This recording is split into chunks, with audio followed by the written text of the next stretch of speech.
what I'm going to walk you through is how to go from trash to cash. And the reason why I call it trash is a lot of food equipment service leaders and executives I've come across, they have their database close to the trash, if not maybe in the trash. They don't use it, and it's just like they're treating it like garbage when it should be treated like royalty.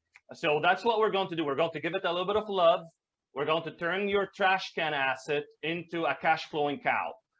So a lot of times, especially during the pandemic, a lot of restaurant people, the restaurant industry got a big hit. A lot of customers churn. So I want to make sure that if you're looking for more clients, I want to give you something from our experience where you can get clients without you going out and spending money on advertising.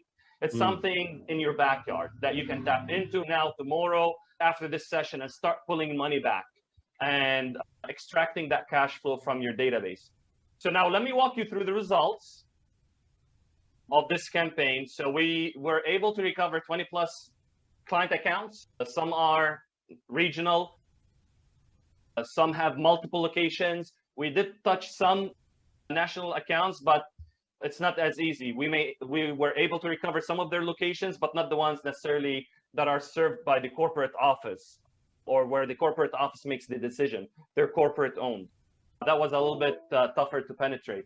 But each account, on average, at the end of the day, if you combine it all together, resulted in 30 new work orders every month from each recovered account. So multiply that. Depends on your average order value. Where, Scott? What's in your experience? You've been talking $500 to $700, I think, is a safe range. Yep.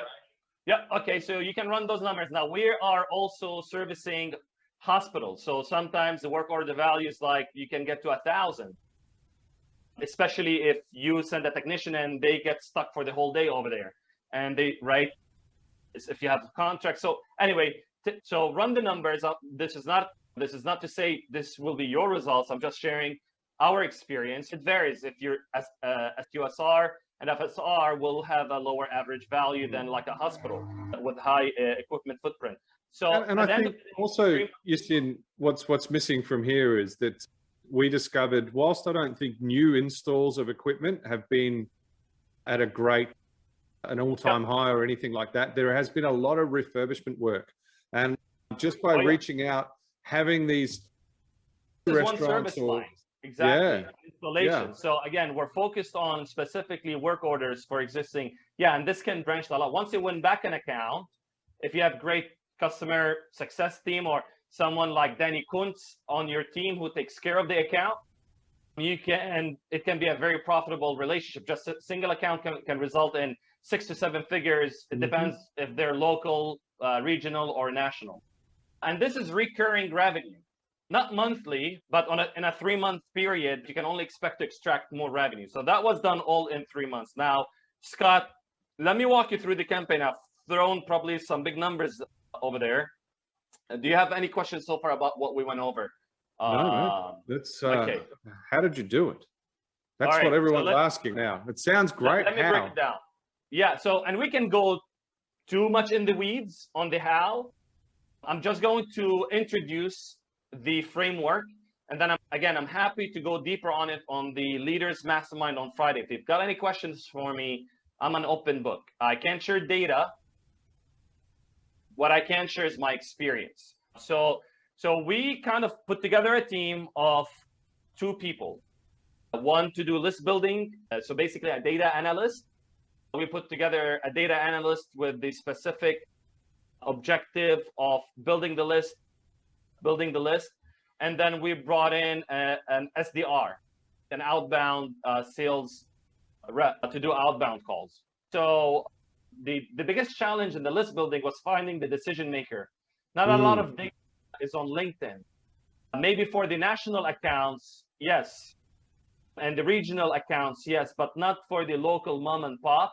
Not local mom and pop, but you're talking like a restaurant, like a small restaurant, Italian restaurant. Like they don't list who fits. Everyone does everything, kind of. There's no corporate structure in a pizza joint. So you just need to navigate those fields. So anyway, so that's what we did. We put a part-time team member on list building, list hygiene, scraping, and then we set up the campaign and pipeline and go high level. Go high level is the CRM that we use. I'm not affiliated with Go High Level. It's just the CRM that we use. What I love about Go High Level is that you can run the entire campaign from inside the CRM. You can call, send emails, and text messages. It's a unified inbox that you can run the entire campaign. So what you're seeing now is the reactivation campaign for the QSR segment. And you're seeing the pipeline of opportunities and where each lead is in what stage. Now, the average order value here was about 570. That's the assumption, at least that we had in mind, that, okay, every opportunity could be $570 worth to us for each work order. So this is the pipeline. So we had 5 stages. So we start dialing. If we went to the voicemail or the call wasn't connected, we would move them to voicemail callback. If we called the account and we got the gatekeeper and the decision maker wasn't there, we didn't get to the decision maker, we would then move them to follow up.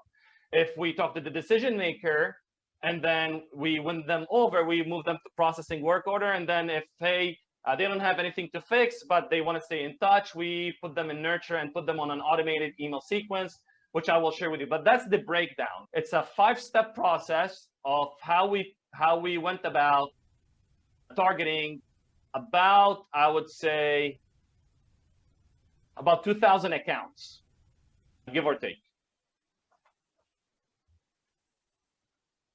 So that's any questions so far, Scott? I want to make sure that I'm not just like... No, I think this is really quite simple. And again, guys, we're here to give you some advice around how to operate this. A lot of these types of CRMs are probably already in the systems and technology that you're using. So this isn't about rushing out and buying new technology. You would have, in most cases, you can probably access to this. Yeah. You just maybe need some assistance. This could be just about motivation. Yeah, you don't need a CRM. Yeah, it's just how we think. It's how we manage, and we always plan for scale. So if I need to call 20,000 accounts, I'm already thinking about that. So exactly, you're 100%. If you're calling like a 2,000 list, if you're looking to test it, please don't buy any software, any tools. Use pen and paper if you have to. A spreadsheet would do, and just dial those. Then we had so for the outbound campaign, we had a full-time team member dedicated to the campaign. He was doing 50+ dials a day, plus sending emails, plus sending SMS. So it was a multi-channel approach. Sometimes we have the phone number we have multiple phone numbers. We try to look them up on LinkedIn. We try to find who's the franchise owner. Sometimes we get lucky and do that, but that's only 10-20% of the time where we get straight to the decision maker. 80% of the time, we're going through a gatekeeper. So we were doing $50 a day, and this is the script. Because a lot of times it's hard to get through the gatekeeper. So how do you get through the gatekeeper? You just create urgency. And we're being honest, we're not being shady. Some are calling, some didn't call. We don't know who called, who didn't call. We don't have any data on that. Again, we're just calling people blind. Blind calling. So, and a lot of times they're very grateful. Where have you been? Why haven't you called? Or we've moved on, or we have our internal maintenance team. So we have a script. I'm happy to give you guys the script. So it walks you through like basically disclaimer, I'm not liable for any outcome of using this sample script. But it could be a wonderful launch pad for you to start to shape. And this process does work day in, day out. And you don't always get a lovely... so there's a whole flow on what to ask, how to ask. So I've done the work for you guys. I just take it and then adapt it. If you need to use Microsoft Form, again, I'm not going to get into the tech and tools. Ask me on the Leaders Mastermind. So that's it. That's the script. Now the campaign flow. This was the campaign flow. Let me know if you can see my screen. Perfect. So we initiate the outbound call, and if they picked up, so sometimes you call and you don't pick up, or you don't get to the decision makers. So we try them 2 more times, so 3 times, and then we disqualify.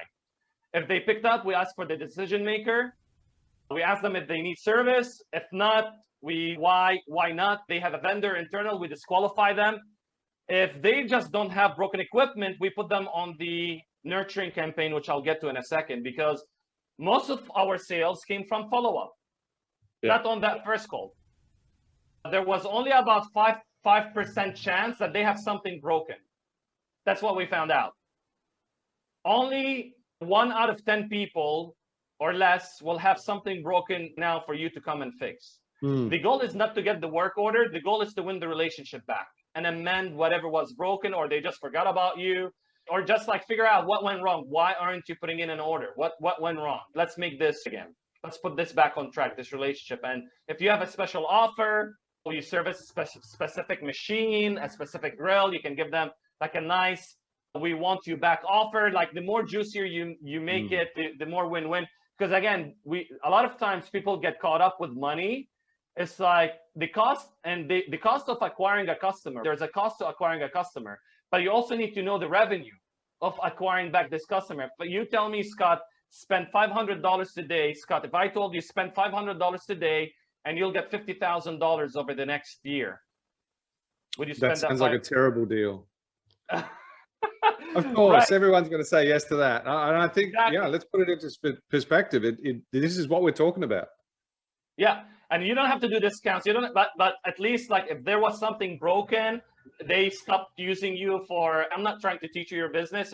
Do whatever you want, but I think a nice "we want you back" offer, customized based on the situation, what went wrong, why did they stop ordering, would help you. So, and then if they need service call, great. Then we create service call and we end the campaign.